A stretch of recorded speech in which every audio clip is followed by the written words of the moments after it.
জুলাই গণহত্যার নির্দেশদাতা হিসেবে শেখ হাসিনার বিচার শুরু। হাসিনা ও কামালের বিরুদ্ধে ওয়ারেন্ট জারি, ট্রাইব্যুনালের কার্যক্রম সরাসরি সম্প্রচারের দৃষ্টান্ত। জামাতের নিবন্ধন বাতিলে হাইকোর্টের রায় আপিলে বাতিল। বাকি সিদ্ধান্ত নির্বাচন কমিশনের। উচ্ছ্বসিত দলীয় নেতা ও আইনজীবীরা। আদালতের কাগজ পেলে ব্যবস্থা নেবে ইসি। ডিসেম্বরের পর সরকার নির্বাচন করতে চাইলে অনিশ্চয়তা সৃষ্টি হবে, শঙ্কা বিএনপির সিনিয়র নেতাদের। বিতর্কিত উপদেষ্টাদের বাদ দেওয়ার দাবি। আগামী অর্থ বছরের বাজেট ঘোষণাকাল। ছোট হচ্ছে এবারের বাজেটের আকার, থাকছে কর বাড়ানোর এক গুচ্ছ প্রস্তাব। ঢালাও সুযোগ থাকবে না কালো টাকা সাদা করার। বাংলাদেশ এখন বিনিয়োগের সবচেয়ে আকর্ষণীয় জায়গা বলেছেন ডক্টর ইউনূস। 200 বেশি ব্যবসায়ী নিয়ে ঢাকায় চীনের বাণিজ্য মন্ত্রী। দেখছিলেন ক্রাউন সিমেন্ট সংবাদ শিরোনাম। এবারে বিস্তারিত। জুলাই আগস্ট গণহত্যা মামলায় পলাতক সাবেক প্রধানমন্ত্রী শেখ হাসিনা, স্বরাষ্ট্রমন্ত্রী আসাদুজ্জামান খান কামাল এবং আইজিপি চৌধুরী আবদুল্লাহ আল মামুনের বিরুদ্ধে অভিযোগ আমলে নিয়েছে আন্তর্জাতিক অপরাধ ট্রাইব্যুনাল। সেই সাথে শেখ হাসিনা ও আসাদুজ্জামান খান কামালের বিরুদ্ধে গ্রেফতারি পরোয়ানা জারি করে 16 জুন পরবর্তী তারিখ দেয়া হয়েছে। চিফ প্রসিকিউটর তাজুল ইসলাম বলেছেন, এই বিচার কেবল অতীতের প্রতিশোধ নয়, ভবিষ্যতের প্রতিজ্ঞা। আহমেদ সরওয়ারের রিপোর্ট। তারিখ এবং সময় 14 জুলাই 2024 খ্রিস্টাব্দ থেকে 5 আগস্ট 2024।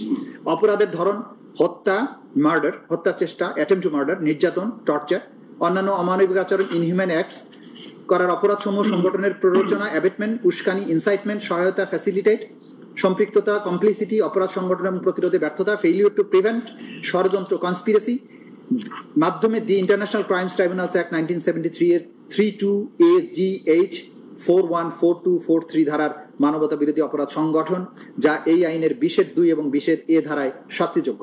আসামিদের নাম শেখ হাসিনা, আসাদুজ্জামান খান কামাল, চৌধুরী আবদুল্লাহ আল মামুন। 2024 সালের জুলাই বিপ্লব চলাকালীন সময়ে সংগঠিত অপরাধ এবং অত্র আবেদন পত্রের সাথে সংযুক্ত দালিলিক প্রমাণপত্রের তথ্যপাত্য সমূহ সংশ্লিষ্ট অন্যান্য প্রাসঙ্গিক তথ্য প্রমাণাদি এই আইনের 19(3) ধারার অধীনে কমন নলেজ এবং জুডিশিয়াল নোটিশ হিসেবে গ্রহণেরও প্রার্থনা করছি। মাননীয় ট্রাইব্যুনাল ন্যায় বিচারের স্বার্থে অন্য যেরূপ বিবেচনা করে সেরূপ আদেশ দানেরও প্রার্থনা করছি। জুলাই আগস্ট গণ অভ্যুত্থানের পর আন্তর্জাতিক অপরাধ ট্রাইব্যুনাল পুনর্গঠন করা হলে মানবতা বিরোধী অপরাধের অভিযোগে প্রথমে একটি বিবিধ মামলা হয়। এর ভিত্তিতে রবিবার আন্তর্জাতিক অপরাধ ট্রাইব্যুনালে দাখিল হয় আনুষ্ঠানিক অভিযোগ। বিচারপতি গোলাম মর্তুজা মজুমদারের নেতৃত্বে 3 সদস্যের ট্রাইব্যুনাল তৎকালীন প্রধানমন্ত্রী শেখ হাসিনা, সাবেক স্বরাষ্ট্রমন্ত্রী আসাদুজ্জামান খান কামাল এবং সাবেক আইজিপি চৌধুরী আবদুল্লাহ আল মামুনের বিরুদ্ধে অভিযোগ আমলে নেন। 5টা অভিযোগে এই 3 জন আসামির বিরুদ্ধে অভিযোগ আমলে গ্রহণ করা হয়েছে। তাদের বিরুদ্ধে নতুন করে গ্রেপ্তারি পরোয়ানা জারি করা হয়েছে। আগামী 16 জুন অর্থাৎ ঈদের ছুটির পরে 16 জুন আসামিদের উপস্থিতি এবং আসামিদেরকে গ্রেপ্তার করে হাজির করার জন্য নির্দেশ দেওয়া হয়েছে। ওই দিন যদি আসামিরা উপস্থিত হন তাহলে সেদিন থেকে আনুষ্ঠানিক বিচারের প্রক্রিয়া শুরু হবে। যদি আসামি কেউ অনুপস্থিত থাকেন, আইন অনুযায়ী তাদেরকে অনুপস্থিত ঘোষণা করার একটা ব্যাপার থাকবে, সেটাও সেদিন আদালত যথাযথ আইন প্রক্রিয়া অনুযায়ী সেদিন ঘোষণা করবে। আমি শুধু একটি কথা বলতে চাই যে এই বিচার কোনো প্রতিশোধের জন্য নয়, এটা হচ্ছে ভবিষ্যতের জন্য একটা প্রতিজ্ঞা এবং আগামী প্রজন্মকে নিরাপদ একটি বাংলাদেশ উপহার দেয়া। ট্রাইব্যুনালে অভিযোগ উত্থাপনের সূচনা বক্তব্যে চিফ প্রসিকিউটর বলেন, বিচার শুরু হয়েছে জাতির ইতিহাসের এক বেদনাদায়ক অপরাধের বিহিত নিশ্চিত করতে। বিচার শুরুর এই ঐতিহাসিক মুহূর্তে আমি শ্রদ্ধা ভরে স্মরণ করছি জুলাই বিপ্লবের সেই সব ভিকটিমদের, যারা আর কোনোদিন তাদের পরিবারের কাছে ফিরে আসবে না। স্মরণ করছি তাদেরকেও, যারা এই আন্দোলনের চোখ, হাত, পা কিংবা শরীরের অন্য কোনো অঙ্গ হারিয়েছেন। স্মরণ করছি সেই সব অকুতভয় মানুষদের, যাদের অপরিসীম ত্যাগের কারণে এই রাষ্ট্র অন্ধকার সময় পেরিয়ে আলোকোজ্জ্বল ভবিষ্যতের স্বপ্ন দেখছে। এই আদালত এমন একটি সময়ের সাক্ষ্য বহন করছে যা ইতিহাসের এক অনন্য দলিল হয়ে থাকবে। আমরা চাই এই বিচার হোক নিরপেক্ষ, প্রমাণ নির্ভর এবং ন্যায় ভিত্তিক। আমরা চাই এই বিচার শুধু বাংলাদেশের সামাজিক জীবনে সৃষ্ট গভীর ক্ষত মুছে না দিক, বরং এটি হোক এক আত্মাভিমানী জাতির ঐতিহাসিক পুনর্জাগরণ। ট্রাইব্যুনালের অনুমতি সাপেক্ষে আগামীতেও আদালতের কার্যক্রম সম্প্রচার করা হবে বলে জানান চিফ প্রসিকিউটর। নিজের সরকারের আমলে প্রতিষ্ঠিত আন্তর্জাতিক অপরাধ ট্রাইব্যুনালেই বিচার কাজ চলবে সাবেক প্রধানমন্ত্রী শেখ হাসিনার। প্রসিকিউশন জানিয়েছে, এই বিচারের ব্যাপারে তারা খুবই সতর্ক রয়েছেন। বিচারের আন্তর্জাতিক মানদণ্ড রক্ষা করা, মানবাধিকার রক্ষা করা এবং তাদের ভাষায় বিচারের নামে যেন অবিচার না হয়, যা অতীতে হয়েছে সেই বিষয়ে তারা সতর্ক রয়েছেন। আহমেদ সরওয়ার, বাংলা ভিশন, ঢাকা। রাজনৈতিক দল হিসেবে বাংলাদেশ জামায়াতে ইসলামীর নিবন্ধন অবৈধ ঘোষণা করে হাইকোর্টের রায় বাতিল করেছেন আপিল বিভাগ। প্রধান বিচারপতি সৈয়দ রেফাত আহমেদের নেতৃত্বাধীন 4 সদস্যের আপিল বিভাগে সকালে এই রায় হয়। জামাতের আইনজীবী শিশির মনির জানান, এই রায়ের ফলে আগামী নির্বাচনে অংশ নিতে জামাতের কোনো বাধা নেই। আর নির্বাচন কমিশনের আইনজীবী তৌহিদুল জানিয়েছেন, এই রায়ের ফলে জামাত তার আগের অবস্থানে ফিরে গেল এবং আদালতের আদেশ অনুযায়ী ব্যবস্থা নেবে ইসি। এর আগে গত 14 মে দলটির করা আপিলের ওপর শুনানি শেষে আপিল বিভাগ রায়ের জন্য আজকের দিন ধার্য করেছিলেন। রাজনৈতিক দল হিসেবে জামায়াতকে নির্বাচন কমিশনের দেয়া নিবন্ধনের বৈধতা চ্যালেঞ্জ করে 2009 সালে রিট করেন সৈয়দ রেজাউল হক চন্দ্রপুরী সহ 25 জন ব্যক্তি। রিটের চূড়ান্ত শুনানি নিয়ে সংখ্যাগরিষ্ঠ মতের ভিত্তিতে জামাতের নিবন্ধন অবৈধ ঘোষণা করে 2013 সালে 1 আগস্ট রায় দেন হাইকোর্টের 3 সদস্যের বৃত্তের বেঞ্চ। এর বিরুদ্ধে 2013 সালের নিয়মিত আপিলের অনুমতি চেয়ে আবেদন করে জামায়াতে ইসলামী। জামায়াতে ইসলামী নিবন্ধন ও প্রতীকের বিষয়ে আদালতের কোনো অবজারভেশন এখনও নির্বাচন কমিশন পায়নি বলে জানিয়েছেন ইসি সচিব আখতার আহমেদ। এই ইস্যুতে আদালতের কাগজ পাওয়ার পরই ব্যবস্থা নেওয়ার কথা জানান তিনি। শনিবার সাংবাদিকদের এক প্রশ্নের জবাবে এই তথ্য জানান ইসি সচিব। এখনো পর্যন্ত জামাতের নিবন্ধন এবং আপনার প্রতীকের ব্যাপারে মাননীয় আদালতের কোনো অবজারভেশন আমরা পাইনি। অবজারভেশন পাওয়ার পরে এ বিষয়ে আইনগতভাবে যেটা প্রযোজ্য সেই অনুযায়ী ব্যবস্থা নেওয়া হবে। সরকার ডিসেম্বরের পর নির্বাচন করতে চাইলে অনিশ্চয়তার সৃষ্টি হবে বলেছেন বিএনপির সিনিয়র নেতারা। এছাড়াও বিতর্কিত উপদেষ্টাদের বাদ দিয়ে তত্ত্বাবধায়ক সরকারের আদলে ছোট উপদেষ্টা পরিষদের অধীনে নির্বাচনের দাবিও জানান তারা। আরও জানাচ্ছেন মোবাশ্বের আহমদ। রবিবার সকালে শহীদ প্রেসিডেন্ট জিয়াউর রহমানের 44তম শাহাদাত বার্ষিকী উপলক্ষে জাতীয় প্রেসক্লাবে সম্মিলিত পেশাজীবী পরিষদের আলোচনা সভায় যোগ দেন বিএনপির সিনিয়র নেতারা। এ সময় তারা বলেন, বিএনপিকে ধ্বংস করার ষড়যন্ত্র থেমে নেই, আর ডিসেম্বরের পর সরকার নির্বাচন করতে চাইলে সৃষ্টি হবে অনিশ্চয়তা। আপনারা যে বলছেন জুনে দেবেন, এর আগে কি হয় ডিসেম্বরের পরে? এর পরের বছরের জানুয়ারি মাস, এরপরে ফেব্রুয়ারি মাসে রোজা। এই রোজা এবং ঈদ নিয়ে 2 মাস চলে যায়, ফেব্রুয়ারি মার্চ। এপ্রিল মে হচ্ছে দেশে পাবলিক পরীক্ষা, এসএসসি এবং এইচএসসি, এগুলোকেও পিছানোর কোনো সুযোগ নেই। আর এই এসএসসি এইচএসসি যে স্কুল কলেজ সেন্টার হয়, সেগুলিতে কিন্তু ভোটের সেন্টার হয়। তো আপনারা তো এপ্রিল মে ইলেকশন করতেই পারবেন না। বিএনপি নিয়ে অহেতুক আপনারা যে সমস্ত ষড়যন্ত্র করার চেষ্টা করছেন, দেশি বিদেশি ষড়যন্ত্র হচ্ছে, অহেতুক প্রতিহিংসা পরায়ণ আচরণ করে কিচ্ছু লাভ হবে না। জাতীয় প্রেসক্লাবে জাতীয়তাবাদী মুক্তিযুদ্ধ দলের অনুষ্ঠানে বিএনপির আরেক নেতা অবসরপ্রাপ্ত মেজর হাফিজউদ্দিন আহমেদ সরকারের সমালোচনা করে বলেন, কোন ইস্যুতেই নির্বাচনকে পেছানোর যৌক্তিকতা নেই। যে সরকার নির্বাচিত হয়ে আসবে আগামী নির্বাচনে, তারা এই মাফিয়া সরকারের যত রকম চেলা চামুন্ড, তাদের খুন গুম জালিয়াতি অর্থ পাচার সব কিছুর বিচার করা হবে। কিন্তু বিচার প্রক্রিয়া একটা সময় সাপেক্ষ ব্যাপার। এই বিচার করতে যদি 5 বছর লাগে, তো আমরা 5 বছর নির্বাচন ছাড়া বসে থাকবো? এই লড়াকু ছাত্রদেরকে ভুল পথে পরিচালিত করেছে বর্তমানের এই উপদেষ্টা পরিষদ। এদিকে চণ্ডী ময়দানে বিএনপির প্রতিষ্ঠাতা শহীদ রাষ্ট্রপতি জিয়াউর রহমানের সমাধি এলাকায় পরিষ্কার পরিচ্ছন্ন অভিযান ও লেকে শাপলা ফুলের চারা রোপণ করেছে আমরা বিএনপি পরিবার। সংগঠনের আহ্বায়ক আতিকুর রহমান রুমন এতে নেতৃত্ব দেন। মোবাশ্বের আহমেদ, বাংলা ভিশন, ঢাকা। সুপ্রিম কোর্টের আইনজীবী ব্যারিস্টার কায়সাল কামান বলেছেন, স্বাধীন নির্বাচন কমিশনের গেজেট প্রকাশের পর শপথ পড়ানোর উদ্যোগ না নিয়ে সংবিধান লঙ্ঘন করেছে স্থানীয় সরকার মন্ত্রণালয়। তাই মন্ত্রণালয়ের প্রধান নির্বাহীর বিরুদ্ধে ব্যবস্থা নেওয়ার দাবি জানিয়েছেন তিনি। এদিকে ইশরাক হোসেনের শপথ সংক্রান্ত রিটের উত্থাপিত বিষয়ে নিষ্পত্তির এখতিয়ার নির্বাচন কমিশনের। এই পর্যবেক্ষণ দিয়ে রায় প্রকাশ হয়েছে আপিল বিভাগের। সোমবার পাঠানো হবে নির্বাচন কমিশনকে। অন্যদিকে ইসি সচিব আখতার আহমেদ জানিয়েছেন, ইশরাক হোসেনের মেয়র পদে শপথের বিষয়ে আদালতের নির্দেশনা পেলেই ব্যবস্থা নেওয়া হবে। আরও জানাচ্ছেন মহিবুল্লাহ মহিব। 2020 সালে অনুষ্ঠিত ঢাকা দক্ষিণ সিটি কর্পোরেশনে ব্যাপক অনিয়ম, কারচুপি ও জালিয়াতির অভিযোগ এনে নির্বাচনী ট্রাইব্যুনালে মামলা করেন বিএনপি সমর্থিত প্রার্থী ইশরাক হোসেন। চলতি বছরের 27 মার্চ ইশরাক হোসেনকে মেয়র ঘোষণা করে রায় দেয় আদালত। তার এক মাস পর 27 এপ্রিল আদালতের রায় অনুসারে গেজেট প্রকাশ করে নির্বাচন কমিশন। এরপরে ইশরাক হোসেনকে শপথ পড়ানো নিয়ে শুরু হয় টালবাহানা। যদিও স্বাধীন নির্বাচন কমিশনের গেজেট প্রকাশের পর তাকে শপথ পড়ানোর বাধ্যবাধকতা ছিল স্থানীয় সরকার মন্ত্রণালয়ের। পলিটিক্যাল মোটিভেশন কাজ করছে বিধায়ী শপথ গ্রহণ করতে দেওয়া হয়নি। পলিটিক্যাল মোটিভেশন কাজ করছে বিধায়ী কোনো না কোনো কাউকে দিয়ে একটা লিগ্যাল নোটিশ দেওয়ানো হয়েছে। এই রিট পিটিশনটা সামারিলি রিজেক্টেড হয়ে গেল। সামারিলি রিজেক্টেড হওয়ার মানেটা হলো এই রিট পিটিশনে কোনো কার্যকারিতা নেই। আমরা তখনই প্রত্যাশা করেছিলাম যে এক্সিকিউটিভ অর্থাৎ স্থানীয় সরকার মন্ত্রণালয় আইন ফলো করে, এবং দেশের সর্বোচ্চ আইন হচ্ছে এই সংবিধানটা ফলো করে শপথ গ্রহণ অনুষ্ঠান শুরু করবেন। কিন্তু আমরা তারপরে দেখলাম অ্যাপিলেট ডিভিশনে গেল। অ্যাপিলেট ডিভিশন থেকে মহামান্য সুপ্রিম কোর্ট সর্বোচ্চ আদালত বলে দিলেন নির্বাচন কমিশনের বিষয় স্বাধীনভাবে সেটা সিদ্ধান্ত নেবেন। তো নির্বাচন কমিশন তো 27 এপ্রিল সিদ্ধান্ত নিয়েছেন by pronouncing a gazette notification. তারপরে নতুন করে নির্বাচন কমিশনের সিদ্ধান্ত নেওয়ার কিছু নেই। এরই মধ্যে এক ব্যক্তি শপথের বিরোধিতা করে উচ্চ আদালতে রিট করেন। পরে আদালত সেই রিট খারিজ করে দিলেও এখনো ঝুলে আছে ইশরাকের শপথ গ্রহণ।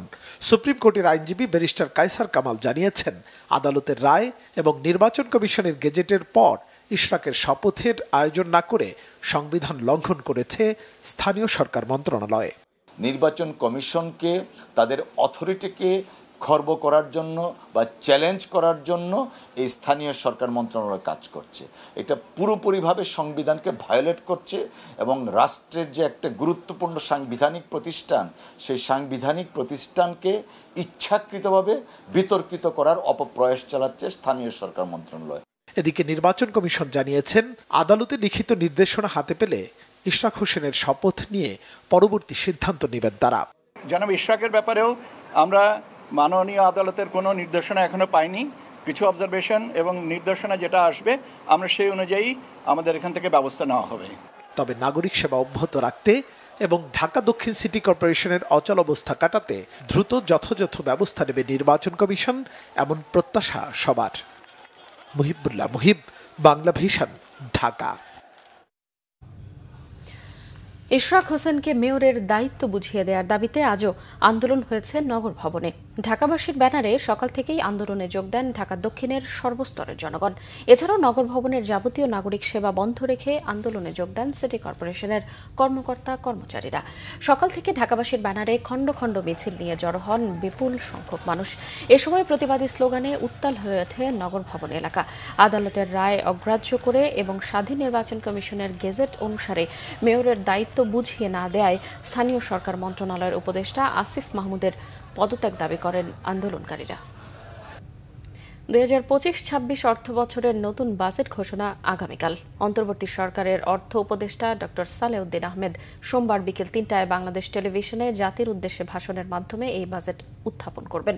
দেশের ইতিহাসে এবারই প্রথম ছোট হচ্ছে বাজেটের আকার। নতুন বাজেটের আকার হচ্ছে 7,90,000 কোটি টাকা, যা চলতি বাজেটের চেয়ে 7,000 কোটি টাকা কম।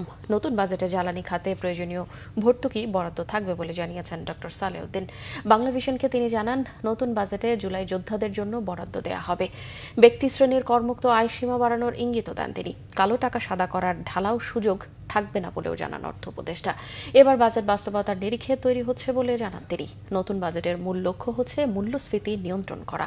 অর্থনৈতিক প্রবৃদ্ধি বা জিডিপি প্রবৃদ্ধির হার 5.5% ধরে বাজেট পরিকল্পনা করেছেন অর্থ উপদেষ্টা। গতবারের অরিজিনাল বাজেটের থেকে ছোট রিভাইজ বাজেটের কাছাকাছি, অরিজিনাল বাজেট একটু, কারণ আমাদের প্রথম হলো সম্পদ দেখতে হবে, রিসোর্স কনস্ট্রেইন, ব্যবসা বান্ধব, এবার সব ব্যবসায় সমভাবে উপকার হয়ে তা না, যারা একটু কম সুযোগ পেয়েছে, একটু কম রেয়াত পেয়েছে, সে তাদেরকে দেওয়া। আর কনজিউমার বা আসলে মানুষের জন্য যেটা কিছু স্বস্তি আছে, যারা লিস্টেড কোম্পানি আর নন লিস্টেড কোম্পানির মধ্যে একটু ব্যবধান রাখবো। আগে একটু কম ছিল, ওটাকে একটু বাড়াবো, যারা একটু এনকারেজ লিস্টেড কোম্পানিতে যায়। বিদেশি বিনিয়োগ আকৃষ্ট করতে অন্তর্বর্তী সরকার নানা সংস্কার কার্যক্রম হাতে নিয়েছে বলে জানিয়েছেন প্রধান উপদেষ্টা ডক্টর মোহাম্মদ ইউনূস। রাজধানীর আগারগাঁওয়ে বাংলাদেশ বিনিয়োগ উন্নয়ন কর্তৃপক্ষ বিডা আয়োজিত চীন বাংলাদেশ বিনিয়োগ ও বাণিজ্য সম্মেলনে তিনি বলেন, বিনিয়োগের জন্য বাংলাদেশ এখন সবথেকে গুরুত্বপূর্ণ স্থান। রিপোর্ট সৈয়দ আব্দুল মুহিতের। চীনা বিনিয়োগকে উৎসাহিত করতে বাংলাদেশ বিনিয়োগ উন্নয়ন কর্তৃপক্ষ বিডা আয়োজিত চীন বাংলাদেশ বাণিজ্য সম্মেলনে 200 জনের বেশি ব্যবসায়ী প্রতিনিধি দল নিয়ে ঢাকা সফরে এসেছেন চীনের বাণিজ্য মন্ত্রী। সফরে বাংলাদেশে চীনা বিনিয়োগের নতুন সম্ভাবনা উন্মোচন করবে বলে মনে করেন প্রধান উপদেষ্টা doctor Mohammad Yunus. This year Bangladesh and China mark 50th year of their enduring friendship. This gathering marks a significant milestone in our relationship and growing economic partnership. We have to build a future which can touch the sky. প্রতিনিধি দলের সামনে বাংলাদেশের পাটজাত পণ্য নিয়ে কথা বলেন প্রধান উপদেষ্টা। জানান, এই খাতে গুরুত্ব দিয়ে কাজ করার সুযোগ রয়েছে। এছাড়াও তৈরি পোশাক, কৃষি, ঔষধ থেকে শুরু করে একাধিক জায়গায় বিনিয়োগের সুযোগ রয়েছে বলেও চীনা ব্যবসায়ীদের দৃষ্টি আকর্ষণ করেন প্রধান উপদেষ্টা। Today, as we embark on this journey together, I invite you to explore the extensive opportunities that Bangladesh offers, from textile and garments to pharmaceuticals, agro-processing, fisheries, jute, as you have mentioned, and information technology. Our sectors are ripe for investment and collaboration. সম্প্রতি চীন সফরের সময় দেশটির president Xi জিনপিংকে বাংলাদেশে বিনিয়োগের ব্যাপারে যে অনুরোধ জানিয়েছিলেন সেই ডাকে সাড়া দেয়ায় ধন্যবাদ জানান প্রধান উপদেষ্টা। I requested President Xi Jinping to encourage Chinese companies to invest in Bangladesh. Syed Abdul Muhit, Bangla vision, Dhaka. জাতীয় ঐক্যমত্য কমিশনের সঙ্গে রাজনৈতিক দলগুলোর দ্বিতীয় ধাপের সংলাপ শুরু হচ্ছে কাল বিকেল 4:30টায়। রাজধানীর ফরেন সার্ভিস একাডেমিতে সংলাপের উদ্বোধন করবেন প্রধান উপদেষ্টা ডক্টর মোহাম্মদ ইউনূস। দ্বিতীয় দফা আলোচনা শেষে শীঘ্রই জুলাই চার্টারের বিষয়ে একটি সুস্পষ্ট ঘোষণা আসবে। বিকেলে রাজধানীর ফরেন সার্ভিস একাডেমিতে প্রধান উপদেষ্টার জাপান সফর পরবর্তী সংবাদ সম্মেলনে উপ প্রেস সচিব আজাদ মজুমদার এই তথ্য জানান। প্রেস সচিব শফিকুল আলম জানিয়েছেন, বাজেট সাপোর্ট হিসেবে $418 মিলিয়ন দেবে জাপান। এছাড়াও মাতারবাড়ি প্রকল্পে সহায়তার আশ্বাস দিয়েছে দেশটি। তিনি আশ্বস্ত করেছেন, জাপানে বাংলাদেশের ইমেজ সংকট আগামীতে থাকবে না। বাংলাদেশের জনশক্তি রপ্তানির পরবর্তী গন্তব্য হবে জাপান। সরকারি চাকরি অধ্যাদেশের কিছু ধারায় অপপ্রয়োগের সুযোগ রয়েছে জানিয়ে সরকার সচেতন আছে বলে জানিয়েছেন বিদ্যুৎ ও জ্বালানি উপদেষ্টা। সকালে সচিবালয়ে আন্দোলনরত কর্মচারীদের সাথে বৈঠক শেষে এই কথা বলেন তিনি। সকাল 11টার দিকে বিভিন্ন মন্ত্রণালয় ও বিভাগ থেকে মিছিল নিয়ে সচিবালয়ের বাদামতলায় সমবেত হন সচিবালয়ের কর্মকর্তা কর্মচারী ঐক্য ফোরামের নেতাকর্মীরা। এ সময় অধ্যাদেশ বাতিল, ফ্যাসিস্টদের সহযোগী কর্মকর্তাদের অপসারণ সহ 3 দফা দাবি জানানো হয়। সংশোধিত সরকারি চাকরি অধ্যাদেশের নিবর্তনমূলক ধারা পুরোপুরি বাতিলের দাবিও জানান কর্মচারী নেতারা। এটা সচিবালয় কালচার বিরোধী ব্যাপার, এইভাবে চিৎকার করা। আমি আশা করব যে আপনারা আইন কানুন মেনে আমার সচিবালয়ের যে কালচার, দীর্ঘদিনের যে কালচার, মানে সেই কালচার অনুসারে করবেন। সচিবালয়ের কর্ম পরিবেশ আপনারা যথাযথ রাখবেন। আমি তো উপদেষ্টা পরিষদে আপনার এটা আলাপ করবো, আপনাদের বক্তব্য যেটা বাতিল করার দাবি সেটা আমরা জানাবো। ভেবে দেখবেন যে এই অধ্যাদেশটা রেখে কোনো সেফগার্ডস ইন্ট্রোডিউস করলে, কি সেফগার্ডস ইন্ট্রোডিউস করলে আপনাদের কাছে এটা গ্রহণযোগ্য হবে। আমাদেরকে খুব অল্প সময় অনেক কাজ করতে হচ্ছে, তো এইটা যাতে ব্যাহত না হয় এটা মেহরবানি করে লক্ষ্য রাখবেন। নির্বাচনকে ভারতের এজেন্ডা হিসেবে প্রচার করা বিপজ্জনক বলেছেন গণসংহতি আন্দোলনের প্রধান সমন্বয়কারী জোনায়েদ সাকি। সকালে জাতীয় প্রেসক্লাবের এক অনুষ্ঠানে তিনি এসব কথা বলেন। বিচার, সংস্কার ও নির্বাচনকে সমান গুরুত্ব না দেয়ায় রাজনৈতিক দলগুলোর সাথে সরকারের দূরত্ব তৈরি হচ্ছে বলেও মন্তব্য করেন জোনায়েদ সাকি। ডিসেম্বরের মধ্যে নির্বাচন দেয়া কেন সম্ভব নয় এ বিষয়ে সরকারের রাজনৈতিক দলগুলোর সাথে আলোচনারও আহ্বান জানান তিনি। সভায় বিপ্লবী ওয়ার্কার্স পার্টির সাধারণ সম্পাদক সাইফুল হক বলেন, শেখ হাসিনাকে ফ্যাসিস্ট হয়ে উঠতে সাহায্যকারীরা এখন নতুন বন্দোবস্তে বহাল তবিয়তে। ফ্যাসিজমের শিকড়ে পানি ঢেলে তারা আবারও ফ্যাসিবাদ কায়েম করছে বলে অভিযোগ করেন সাইফুল হক। ভারতীয় গণমাধ্যম নর্থ ইস্ট নিউজে প্রকাশিত Bangladesh to declare Cox's Bazar to Bandarban area as a military operations zone শীর্ষক প্রতিবেদনটি সম্পূর্ণ মিথ্যা, ভিত্তিহীন এবং উদ্দেশ্য প্রণোদিত। এই ধরনের সংবাদ ভারতীয় কিছু গণমাধ্যমের পরিকল্পিত অপচেষ্টারই অংশ, যার উদ্দেশ্য বাংলাদেশের অভ্যন্তরীণ স্থিতিশীলতা বিনষ্ট করা এবং সশস্ত্র বাহিনীর ভাবমূর্তিকে ক্ষুণ্ণ করা। আন্তঃবাহিনী গণসংযোগ পরিদপ্তর ISPR এক প্রেস বিজ্ঞপ্তিতে এই কথা জানিয়েছে। এতে বলা হয়, প্রতিবেদনটিতে বাংলাদেশ সেনাবাহিনী সন্ত্রাসী বা বিচ্ছিন্নতাবাদী গোষ্ঠীকে সমর্থন দিচ্ছে এ ধরনের ইঙ্গিত দেওয়া হচ্ছে, যা একেবারেই ভিত্তিহীন, অসত্য এবং এক ধরনের বিদ্বেষপূর্ণ অপপ্রচার। প্রমাণবিহীন এ ধরনের কল্পনাপ্রসূত সংবাদ একটি বৃহত্তর ষড়যন্ত্রের অংশ, যা জনমতে বিভ্রান্তি ছড়ানো এবং বিভেদকে উস্কে দেওয়ার অসৎ উদ্দেশ্যেই তৈরি করা হয়েছে। বাংলাদেশ সেনাবাহিনী সবসময় সর্বোচ্চ পেশাদারিত্ব বজায় রেখে জাতীয় সার্বভৌমত্ব, অখণ্ডতা এবং সংবিধান রক্ষার জন্য নিরলসভাবে কাজ করে যাচ্ছে। জাতীয় স্বার্থে সেনাবাহিনী কখনোই আপোষ করেনি আর ভবিষ্যতেও করবে না। এবারে খেলার সংবাদ।